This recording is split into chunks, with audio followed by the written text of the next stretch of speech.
परमात्मने नमः। श्रीमद्भगवद्गीता अथ प्रथमोऽध्यायः। अर्जुन विषादयोगः।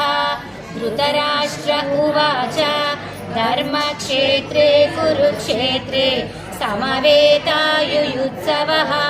मामकाः पाण्डवाश्चैव किमकुर्वत सञ्जय।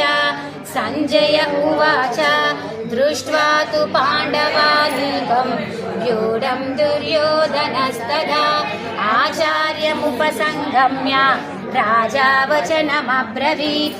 पश्यैतां पाण्डुपुत्राणाम् आचार्यमहतीं चमूं व्यूढां द्रुपदपुत्रवान् सौभद्रो द्रौपदेया च सर्व एव महारथः।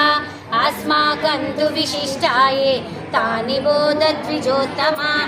नायका मम सैन्यस्य सन्न्यातां तान् ब्रवीमि ते। भवान् भीष्मश्च कर्णश्च कृपश्च समितिञ्जयः अश्वत्थामा विकर्णश्च सौमदत्तिस्तथैव च अन्ये च बहवः शूराः मदर्थे त्यक्तजीविताः।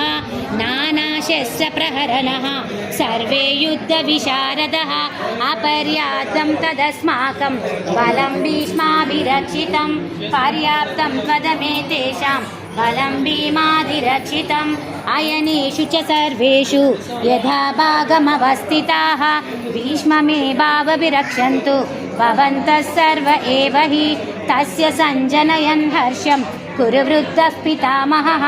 सिंहनादं